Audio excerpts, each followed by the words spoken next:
Subscribe करें और bell दबाएं ताकि कोई खबर रह न जाए।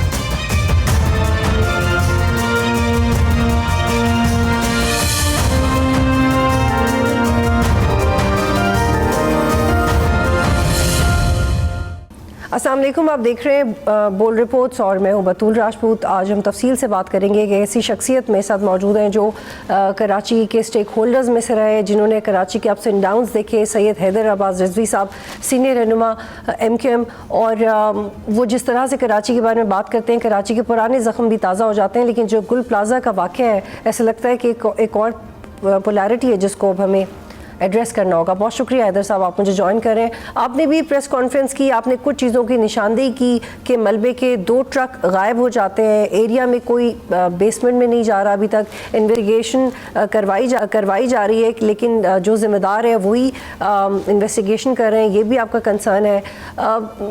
किस तरह से ट्रांसपेरेंसी आ सकती है इसमें?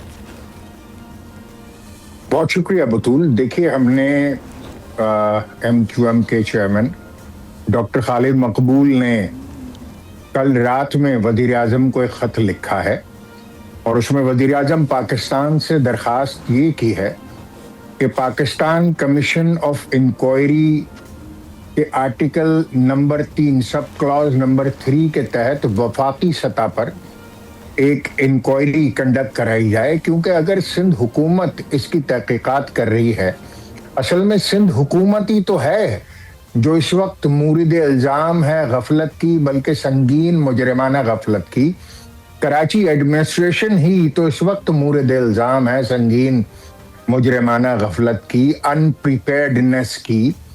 तो जाहिर है कि ऐसे में अगर सिंध हुकूमत खुद या कराची एडमिनिस्ट्रेशन खुद इस वाक़े की तहकीकात करती है तो फिर ये तो क्लैश ऑफ इंटरेस्ट है।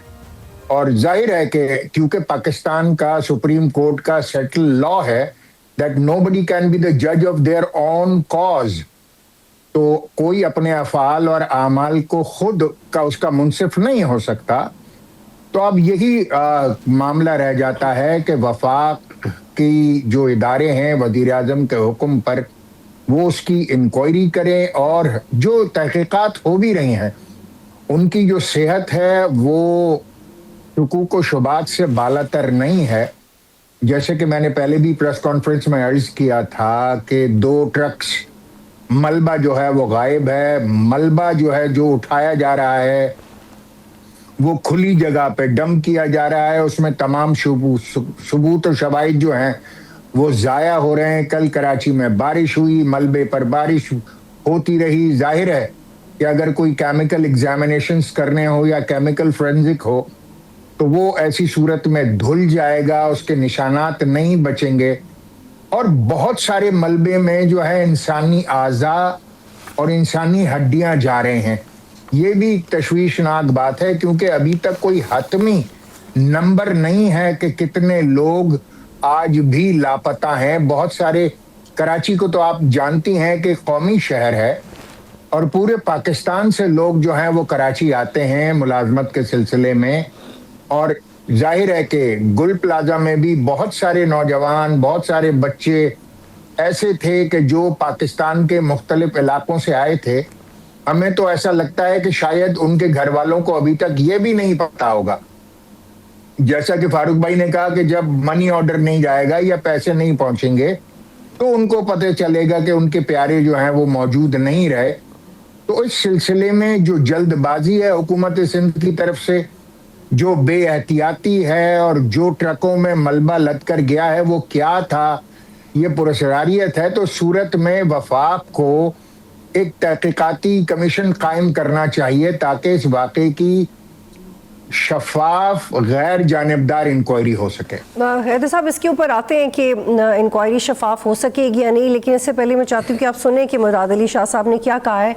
उनका कहना ये था कि इसके अलावा कोई हल नहीं है कि बिल्डिंग को गिराया जाए, और जब ये इसको दोबारा रिकन्स्ट्रक्ट किया जाएगा तो 1 इंच भी ज़्यादा कंस्ट्रक्शन नहीं होगी, बल्कि एज इट इज़। तो जो उन्होंने बयान दिया है, जो उनका प्लान है मुस्तकबिल का इस प्लाजा को लेकर, उससे आप मुतमईन हैं कंस्ट्रक्शन का?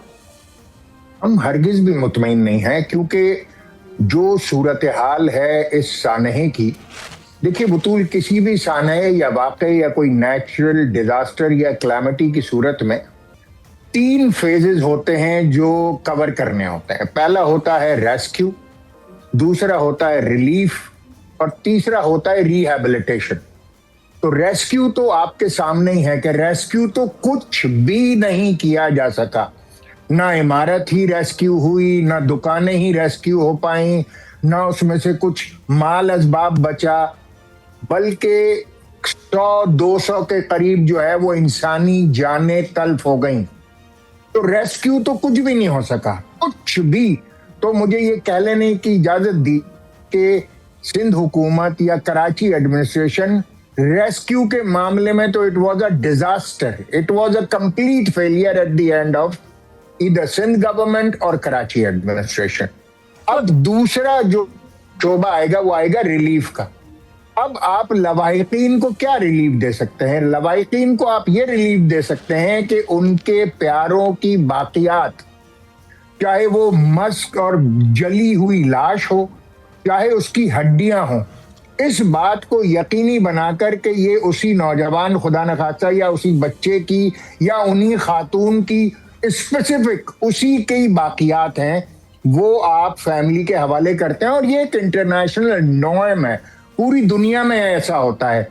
अब जितने लोग लापता हैं वो अभी आपको मुकम्मल नंबर नहीं पता, तो क्या आप वो हड्डियां, वो बाकियात, वो जली हुई लाशें तमाम की तमाम इकट्ठी हो गई, क्या वो उस नंबर से टैली कर रही हैं इस वक्त कि जितने लोग गुमशुदा हैं या मिसिंग हैं? अगर नहीं कर रहे तो फिर ये हुकूमत वक्त के ऊपर वाजिब है कि उन बाकियात को, उन जली हुई लाशों को, उन हड्डियों को जमा करें, उसका फोरेंसिक करें और उसके बाद उनके लवाहिकीन के हवाले करें, इस यकीन के साथ कि ये जो बाकियात जिस्म की उसके ये उसी की हैं।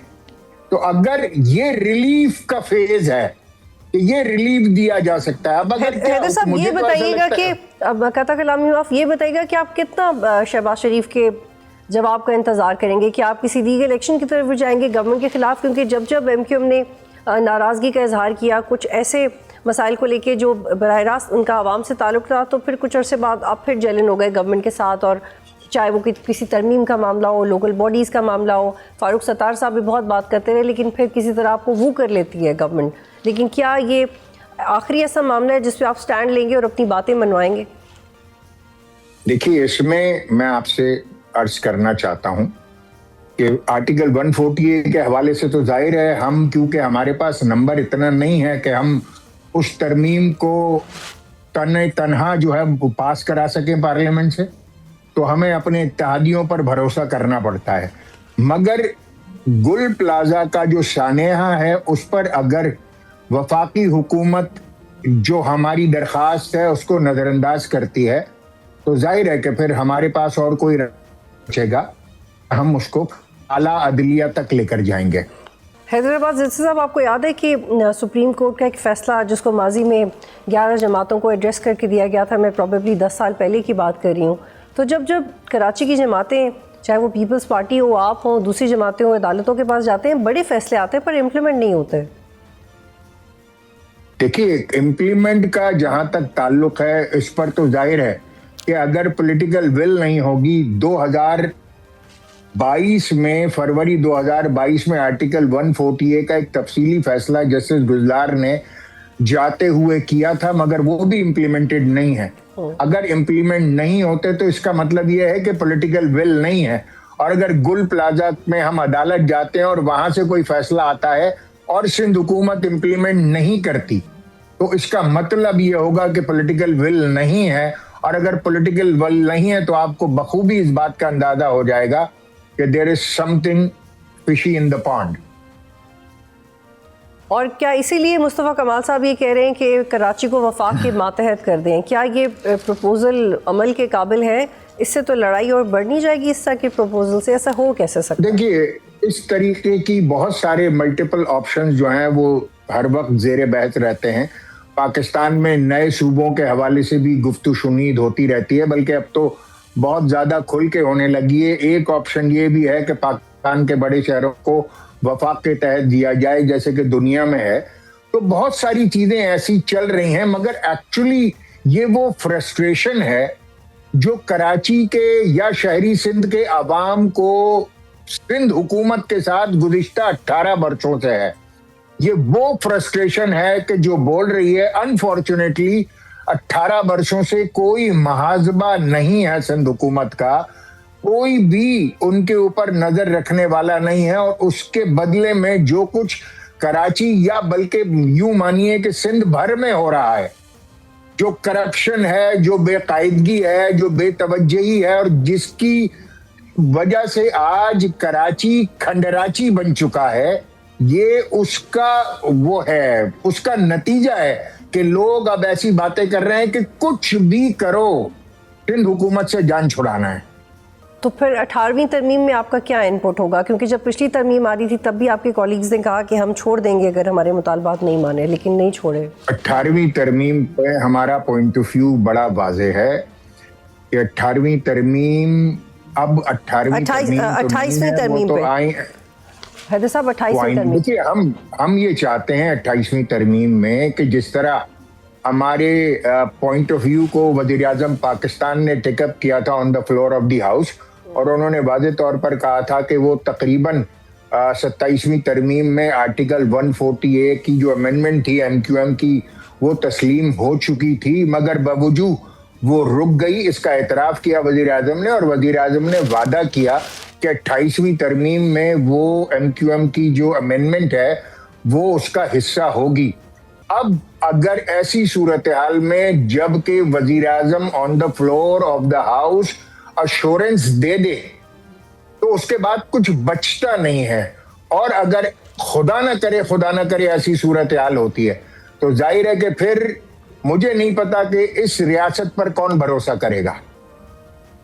बहुत शुक्रिया हैदर अब्बास। अब प्रोग्राम में ज्वाइन कर रहे थे, यहाँ पे एक ब्रेक लेते हैं, फिर कंटिन्यू करेंगे।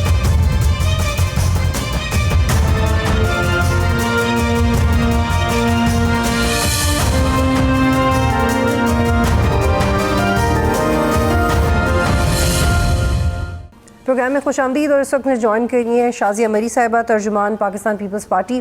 शाज़िया साहिबा बहुत शुक्रिया। कल गुल प्लाजा सानिया को 1 हफ़्ता हो गया है, और आपने और आपकी पार्टी के लोगों ने भी कहा कि इसमें सियासत नहीं होनी चाहिए। सियासत तो नहीं होनी चाहिए, लेकिन कुछ ऐसे कंसर्न्स हैं जो बिल्कुल जेन्युइन है। लोग सवाल कर रहे हैं कि 2 ट्रक मलबे के वो गायब हो गए हैं, अभी तक इस हवाले से कुछ पता क्यों नहीं चला। 1 हफ़्ता हो गया है, रेस्क्यू ऑपरेशन मुकम्मल ही नहीं हुआ, वाक़े का मुकदमा अब दर्ज हुआ है, लापता अफराद के हवाले से हुकूमत कुछ बता नहीं पा रही। ये स्लो प्रोसेस क्यों है? बिल्कुल आपने दुरुस्त फरमाया कि सियासत नहीं होनी चाहिए, और ये हमारा मौक़िफ़ इसलिए भी है कि एक बहुत बड़ा इंसानी ऐसा हादसा हुआ है जिसमें लोगों की जानें गई हैं, और जिसमें कि बहुत तकलीफ दे मराहिल से हम सबको गुजरना पड़ रहा है, बिलखुसूस उन फैमिलीज़ को जिनके प्यारे उनसे बिछड़ गए हैं। तो कई मौके आते हैं जहाँ सियासत की जा सकती है, लेकिन चंद ऐसे होते हैं जिसमें हमें इत्तेहाद की ज़रूरत है, एक दूसरे के साथ कोऑपरेशन की ज़रूरत है, क्योंकि एक बहुत बड़ा चैलेंज है पूरे शहर के लिए ख़ास तौर पे। आपने कहा कि 1 हफ़्ता गुजर गया है और ये नहीं हुआ और वो नहीं हुआ। मेरा ख्याल है कि ऐसा बिल्कुल नहीं है, ये तासुर देना भी नामुनासिब होगा। इस वक्त तक काफ़ी इक़दामात उठा लिए गए हैं। जहाँ तक आग बुझाने की बात है, तो मेरा ख्याल है जो बार बार सिंध हुकूमत के रिप्रेजेंटेटिव्स मीडिया के साथियों को भी एतमाद में ले रहे हैं, आम आवाम को भी एतमाद में ले रहे हैं, और ख़ुद वहाँ पर खड़े रहकर साइट पर इन चीज़ों को मॉनिटर कर रहे हैं।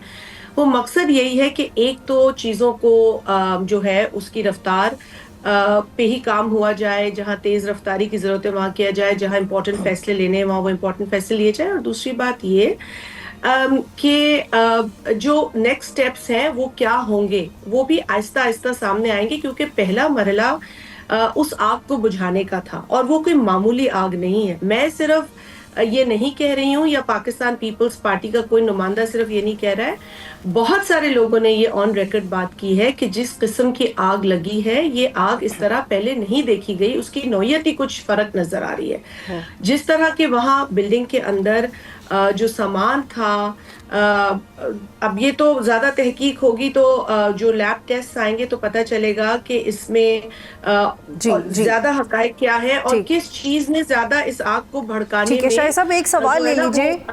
बिल्कुल बिल्कुल, ये तो सब कह रहे हैं कि एक तो मैं, अच्छा दूसरा, if you can quickly let me respond कि अब तक की जो पेशरफ्त है, जो थोड़ी बहुत मालूमात मैंने भी हासिल की, मैं इस्लामाबाद में थी और अभी आज ही कराची पहुंची हूँ और मैंने वक्तन फवक्तन मालूम किया कि क्या हो रहा है, because as a concerned citizen मैं खुद समझती हूँ कि इस पर तमाम तर इंफॉर्मेशन शेयर करनी चाहिए और आपके सवाल जो है हम इनकरेज भी करते हैं। देखिए उन बिल्डिंग्स का ऑडिट भी शुरू हो गया है क्योंकि इस शहर के अंदर बहुत सारी ऐसी बिल्डिंग्स हैं जिसको देखने की जरूरत है। तो सिंध हुकूमत ने इस अफसोसनाक वाक़े के बाद इस काम को बहुत सीरियसली शुरू किया है और इस पर तेजी भी की जा रही है और बिल्डिंग्स को विजिट भी किया जा रहा है और जहां जहां नोटिस देने की जरूरत है वो नोटिस भी दिए जा रहे हैं। साथ ही साथ कुछ कानून साजी पे काम हो रहा है ताकि इंश्योरेंस को मैंडेटरी किया जाए तमाम इंडस्ट्रियल कमर्शियल बिल्डिंग्स के लिए। फिर आपको पता है कि रिलीफ पैकेज भी सीएम साहब ने अनाउंस किया है, हालांकि किसी की भी जान की कीमत नहीं लगाई जा सकती, उसका कोई नेमुल बदल नहीं है। शाजी साहब दो सवाल क्विकली ले लीजिए फिर आगे बढ़ते हैं। दो सवाल नहीं बतूल, आई एम सॉरी, अगर आप मुझे जवाब देने दें, दिस इज अनफेयर। अगर आप मुझसे सवाल करती हैं तो आपसे आप कंटिन्यू करें, मुझे जवाब भी देने दें प्लीज। 1 करोड़ रुपया जो इसमें शहीद हुए हैं उनके लिए रखा गया है। साथ ही साथ 5 लाख रुपए की रकम हर शॉपकीपर के लिए रखी गई है। ये रकम सिर्फ चंद हफ्तों के लिए या 1 या 2 महीनों के लिए काफी होगी जब तक कि वो अपने काम को दोबारा शुरू करें। उसके लिए भी हुकूमत ने जो है वो कोशिश की है और KCCI के साथ इंगेज किया है ताकि असेसमेंट लगाया जा सके कि क्या नुकसान है और कितनी कॉम्पनसेशन दी जाएगी। पहले भी जो 3 मरतबा मेजर ऐसे हादसात हुए हैं उसमें सिंध हुकूमत ने इसी तरीके की इंगेजमेंट स्टेक होल्डर्स के साथ रखी है। तो मैं सिर्फ आपको, बहुत सारी फहरिस्त है लंबी, I am surprise you did not know this. KCCI verify करेगी लॉस्ट को कि क्या लॉस हुआ है, उनका इन्वेंट्री क्या लूज हुई है और फिर सिंध हुकूमत उन्हें कॉम्पनसेट करेगी। वो तमाम इन्वेंट्री के लिए एक मैकेनिज्म बनाया जा रहा है इन तमाम चीज़ों को करने के लिए। गुल प्लाजा को दोबारा बनाया जाएगा। हर वो शॉपकीपर जिसकी दुकान गुल प्लाजा में थी सिर्फ उसको अकोमोडेट किया जाएगा, बेहतर तरीके से बनाया जाएगा। जो वहाँ पर रेस्क्यू सर्विसेज और दीगर फैसिलिटीज देने के हवाले से ज़रूरत है उसको भी मद्देनजर रखा जाएगा। और ऐसे ऐलानात किए गए हैं जहाँ पर लोन्स देने की बात की गई है। 1 करोड़ का लोन हुकूमत देगी इन बिजनेसेस को जो मुतासिर हुए हैं। इंटरेस्ट फ्री लोन होगा, कोई कोलैटरल बिजनेस को देने की जरूरत नहीं होगी, मगर जो गारंटी और सिक्योरिटी है वो हुकूमत सिंध खुद देगी। तो मैं इसलिए जरूरी समझती थी कि ये चीजें, और भी बहुत कुछ है, मेरा ख्याल आप दूसरे सवाल पे जाना चाहती है, बट सिंध तमाम अफेक्टीज के साथ खड़ी है और तमाम तर ऐलानात जो हुए हैं वो इम्प्लीमेंट होना शुरू हो गए हैं। आगे के लिए भी बेहतरी की जाए और proper disaster management mechanisms in place हो, इस पर भी सिंध हुकूमत तेजी से काम कर रही है। ठीक है जी शाजिया, 2 सवाल हैं, आगे भी बढ़ेंगे। एक तो ये कि हैदराबाद रिजवी साहब भी हमारे प्रोग्राम में थे, उन्होंने एक प्रेस टॉक भी की। MQM पाकिस्तान इत्तेहादी भी रही है पाकिस्तान पीपल्स पार्टी की और साथ भी देते रहे आपका, लेकिन वो इस मामले पे कह रहे हैं कि इसमें कॉन्फ्लिक्ट ऑफ इंटरेस्ट है और वो लोग कैसे इंक्वायरी कर सकते हैं जिन पे खुद इल्ज़ाम है, तो इसको आप कैसे रिस्पॉन्ड करेंगी? देखिए, I think if you, I don't know if you heard the chief minister, उन्होंने ये कहा है कि इंक्वायरी इनिशिएट की जा रही है और हो शुरू हो गई है इंक्वायरी, और अगर ज़रूरत पड़ेगी तो जुडिशियल इंक्वायरी भी हुकूमत सिंध करवाने में गुरेज नहीं करेगी। देखिए, रेस्ट अश्योर्ड बतूल, और आपके प्रोग्राम के तवस्सुत से मैं आपको एक बार फिर और आपके सुनने वालों को, देखने वालों को ये यकीन दिलाना चाहती हूँ कि देखें, Pakistan Peoples Party as a political party is committed to the welfare of the people. अगर कोई भी मसला खड़ा होता है तो पीपल्स पार्टी की सिंध हुकूमत हर चीज को एड्रेस करेगी, ट्रांसपेरेंटली तमाम चीजें सामने आएंगी और अभी भी कोई शकूक व शुबात होंगे तो वो उसे एड्रेस करेगी। बल्कि जुडिशियल इंक्वायरी के लिए तो सीएम साहब ने खुद ही कहा है, मैंने ये तमाम चीजें उनकी स्टेटमेंट्स में सुनी है। साथ ही साथ ये भी मैं आपको बता दूं कि प्रेसिडेंट आसिफ अली जरदारी साहब और चेयरमैन बिलावल भुट्टो जरदारी साहब दोनों वक्तन फवक्तन इस मामले के ऊपर अपनी मॉनिटरिंग को उन्होंने जारी रखा है, वो अपडेट्स ले रहे हैं and Sindh government is open to any and all suggestions, हर स्टेक होल्डर को साथ लेके वो चल रहे हैं। तो ट्रांसपेरेंसी को मुकम्मल तौर पर इंश्योर किया जा रहा है और किया जाएगा। ठीक, शाहिद साहब, अब 18वीं तरमीम के ऊपर भी बात हो रही है। राना सनाउल्लाह ने कहा है कि 18वीं तरमीम में बेहतरी लाई जा सकती है, लेकिन जिस तरह का रद्द अमल शर्जील मेमन साहब ने दिया, बाकी लोगों ने दिया, क्या वो पार्टी पॉलिसी है या आपको इसकी टाइमिंग से प्रॉब्लम है सिर्फ?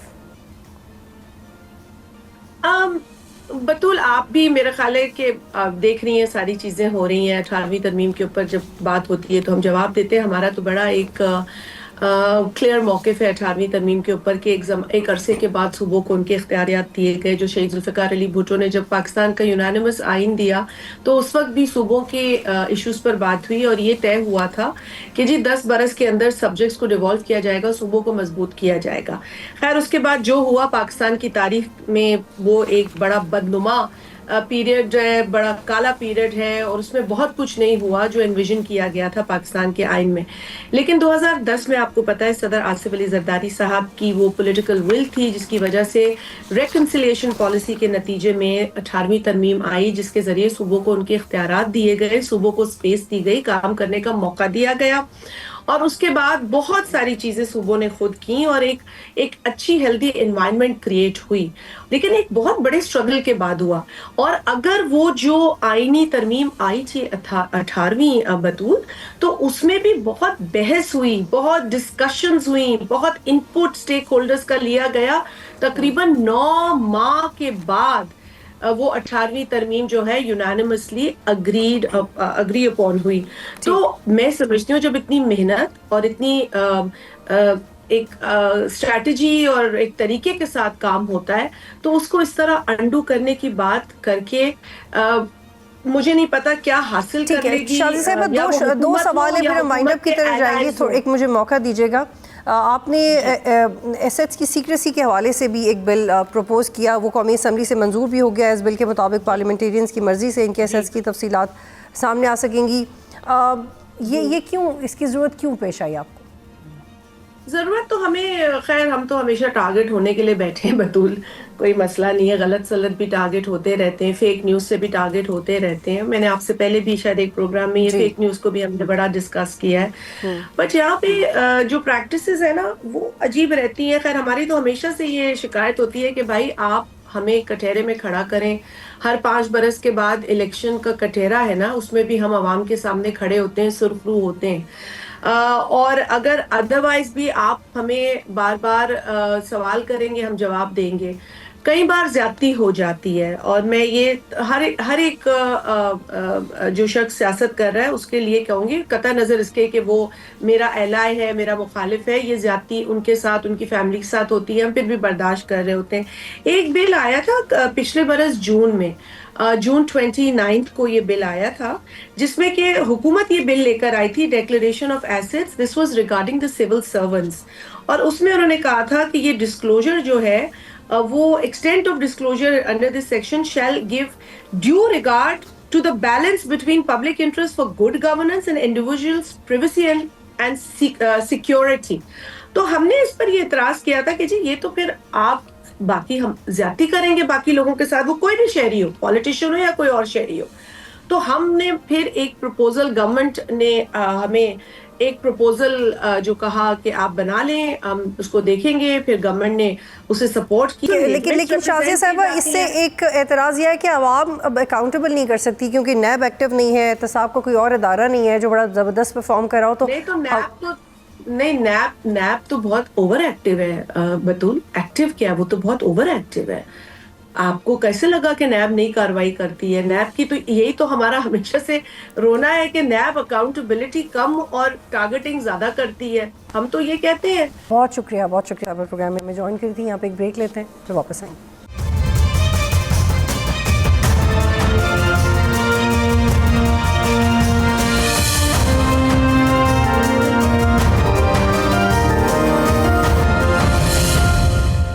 پروگرام میں خوش آمدید. اور مجھے جوائن کر رہے ہیں Ahmed Hassan Al Arabi, one of my favourite international relations expert, اور ڈیفنس پہ بہت زبردست بات کرتے ہیں. احمد, بہت ایسی ڈیولپمنٹس ہو رہی ہیں جس میں پاکستان کو اپنی پوزیشن ری کلیریفائی کرنے کی ضرورت پڑی ہے. کل بھی ایک بریفنگ ہوئی جس میں جرنلسٹ کو, اسپیشلی وہ لوگ جن کا سوشل میڈیا سے تعلق ہے, ان کو دعوت دی گئی تھی جن رسائی زیادہ ہے تاکہ پاکستان کا نیریٹو پہنچ سکے, اور یہ کہا گیا کہ پاکستان اپنی پوزیشن چینج نہیں کر رہا. اگر پاکستان کو ایڈمنسٹریٹولی یا فلاحی کاموں کے لیے انگیج کیا جاتا ہے بورڈ آف پیس میں تو ہم ضرور کریں گے, لیکن یہ جو اسٹیٹڈ پوزیشن ہے اس سے چینج نہیں ہوگا. یہ پاکستان کے لیے کتنا چیلنجنگ ہوگا اس کو مینٹین رکھنا, اسی بات کو؟ جی دیکھیں, میں تھوڑا سا کلیریفائی وہاں پہ کر دوں. یہ جو بات آپ کہہ رہی ہیں جس میٹنگ یا ڈسکشن کی, اس میں یہ بات کی گئی تھی کہ ابھی جو بورڈ آف پیس ہے اس کے اوپر بہت سارا, ابھی دیکھیں ایک بہت لمبا پروسیس ہے, اور بورڈ آف پیس اور انٹرنیشنل اسٹیبلائزیشن فورس کے درمیان میں کوئی تعلق نہیں ہے. بورڈ آف پیس نے ابھی فارملائز ہونا ہے, میکنزم آنا ہے, ایگزیکیوشن پلان, ایک بہت لمبا پروسیس ہے. اور پھر اس لمبے پروسیس کے بعد کہیں جا کے آئی ایس ایف ہے. آئی ایس ایف کی ایک اپنی پوری سائنس ہے, اس کا کانسٹیٹیوشن کیا ہوگا, اس کی ایڈمنسٹریٹو ڈیوٹیز کیا ہوں گی, اس کا کیا ہوگا, وہ ابھی بہت دور ہے. جب کہیں جا کے آگے اگر آئی ایس ایف بنتی ہے تو آئی ایس ایف میں جانا ہے یا نہیں جانا یہ گورنمنٹ کا پریروگیٹو ہے, گورنمنٹ ڈیسائیڈ کرے گی. سو ابھی وہ جو ساری بات چیت ہے ایڈمنسٹریٹولی اس طرح سے بات نہیں ہے. جو بات ہے وہ کلیریفائی کر دی گئی تھی کہ ابھی تو بورڈ آف پیس ہے, the second step of Trump's piece plan, ابھی اس کے اوپر بہت زیادہ جو ہے وہ فارملائزیشن کی ضرورت ہے. تو اس کے بعد کہیں آگے جا کے آئی ایس ایف, اور پاکستان کا سٹانس جو ہے وہ باقاعدہ طور پہ بہت واضح ہے اور بہت کلیئر ہے, اور وہ یہ ہے کہ پاکستان کبھی بھی کسی صورت بھی کسی ایسی اینٹی کا, ایسی باڈی کا, ایسی فوج کا حصہ نہیں بنے گا جو حماس کو ڈسارم کرنے کے لیے استعمال ہو یا فلسطینیوں کے خلاف استعمال. ٹھیک احمد, ایک اور اس کا زاویہ یہ ہے, اس بات کو باقاعدہ طور پہ کافی دفعہ واضح کر. ٹھیک لیکن چونکہ اس پہ بہت اعتراض آ رہا تھا کہ پاکستان ٹیبل پہ ایک ایسے گروپ کے ساتھ کیوں بیٹھے گا جہاں پہ اسرائیل بھی ہو, لیکن اس کی بھی دلیل یہ کہ اور بھی بہت ساری انٹرنیشنل باڈیز ہیں جہاں پہ پاکستان اور اسرائیل ایک ہی ٹیبل کے اوپر دوسرے ممالک کے ساتھ بہت ساری الگ الگ دوسرے فیکٹرز کے ساتھ انگیجمنٹ کرتے ہیں. احمد, ایک یہ بھی بتائیے گا کہ 2 دن سے I spoke to a lot of people about this, اور مجھے اس کا جواب نفی میں ہی ملا کہ غزہ سے کوئی کوآرڈینیٹ نہیں کر رہا. غزہ سے ایک بورڈ بن گیا, لیکن غزہ کی نمائندگی کیا ہے؟ 1 2 3 لوگ, یہ ممالک آپس میں کوآرڈینیٹ کریں گے, آپس میں مل کے غزہ کے حوالے سے ایک فیصلہ کریں گے اور وہ آسانی سے مان لیا جائے گا؟ ایسا تو نہیں لگتا ہوگا. تو غزہ کی نمائندگی کون کر رہا ہے یا کرے گا؟ جی دیکھیں, سب سے پہلے وہ جو سوال ہے کہ اس میں اسرائیل بھی ہے تو پاکستان اس میں کیسے شامل ہو سکتا ہے, تو اس کا جواب یہ سمپل سا ہے کہ پاکستان اس دنیا میں ایگزسٹ کرتا ہے اور اس دنیا کے اندر اسرائیل بھی ہے, تو کیا پاکستانی پھر دنیا چھوڑ کے مارس پہ شفٹ ہو جائیں؟ تو آپ کو انٹرنیشنل انگیجمنٹ جہاں پہ بھی کرنی ہوتی ہے, چاہے دوست ہو چاہے دشمن ہو, انگیج تو آپ کو کرنا ہوتا ہے. آپ کو اگر مثال if you are talking about the peace in Gaza, تو پیس کے اینٹی پیس فورسز کون سی ہیں؟ وہ اسرائیل کی فورسز ہیں. تو ظاہر ہے آپ ملٹی لیٹرلزم میں بہت سارے ممالک ہوتے ہیں جن کے ساتھ آپ انگیج کرتے ہیں, آپ اس کا ملٹی لیٹرلزم کا نام ہی یہ ہے. دوسری بات جو آپ نے کی ہے کہ غزہ کی نمائندگی کے بارے میں, ابھی دیکھیں اس میں بہت ساری چیزیں ابھی فائنلائز ہونی ہیں اس فریم ورک میں. غزہ کی نمائندگی کے بغیر پیس کیسے پاسبل ہے؟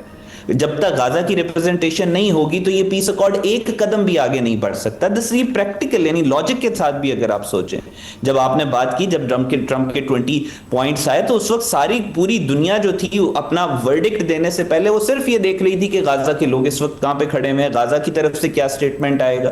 سو ابھی بھی دیکھیں یہ پروسیس ابھی فلوئڈ ہے, ابھی آگے بڑھ رہا ہے, تو ابھی اس میں ٹائم لگے گا. اور آپ آگے دیکھیں گے غزہ کی ریپرزنٹیشن یا پیلسٹینینز کی ریپرزنٹیشن کے بغیر پاسبل ہی نہیں ہے اس کا آگے بڑھنا.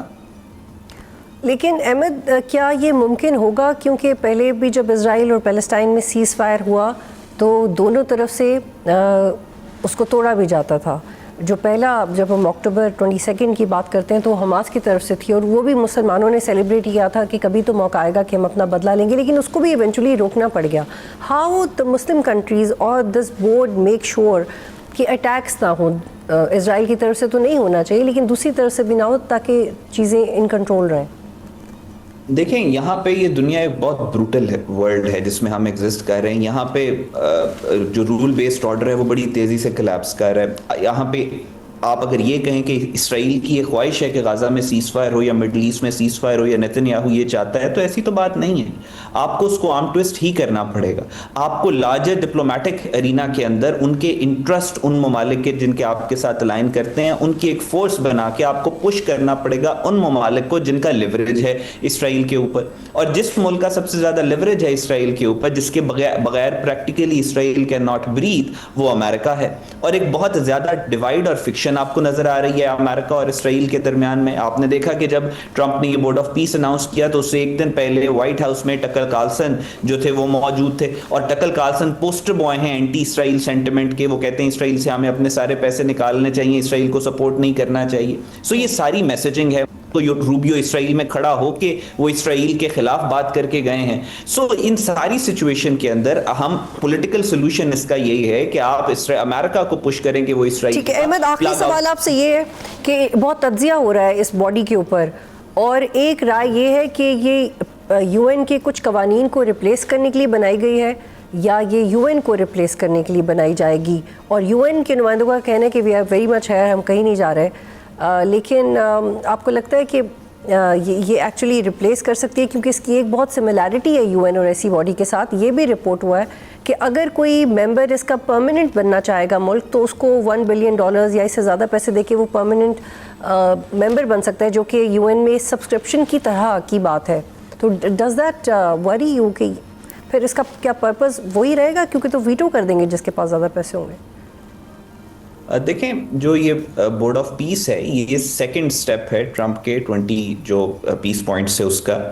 اور یونائٹڈ نیشن کی اکتوبر کی آئی تھنک 2803 ریزولوشن ہے جس میں انہوں نے ریکگنائز کیا، انہوں نے ایکسیپٹ کیا ہے اس کو، ٹرمپ کے پیس پلان کو. اسی کا ایک حصہ بورڈ آف پیس بھی ہے. اب یہ کہنا کہ یو این کو ریپلیس کرے، I think it's too early کہ اس کے اوپر ہم اس طرح کی کوئی بات کریں. اس کا ایک اسپیسیفک مینڈیٹ ہے جس میں اس نے کہا گیا کہ ہم ابھی غازہ کے اندر جو پیس پلان ہے، غازہ کو جو سسٹینیبل پیس ہے غازہ کے اندر، وہ لے کے آئیں گے.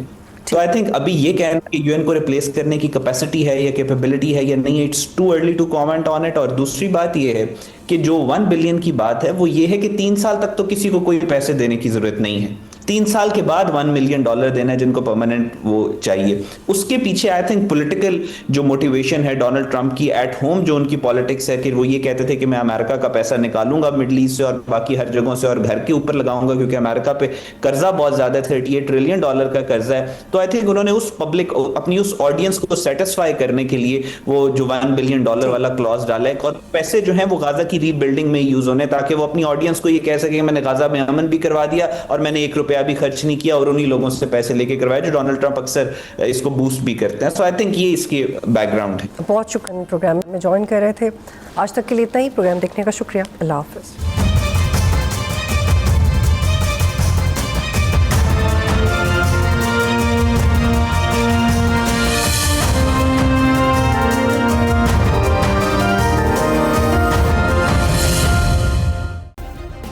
سبسکرائب کریں اور بیل دبائیں تاکہ کوئی خبر رہ نہ جائے.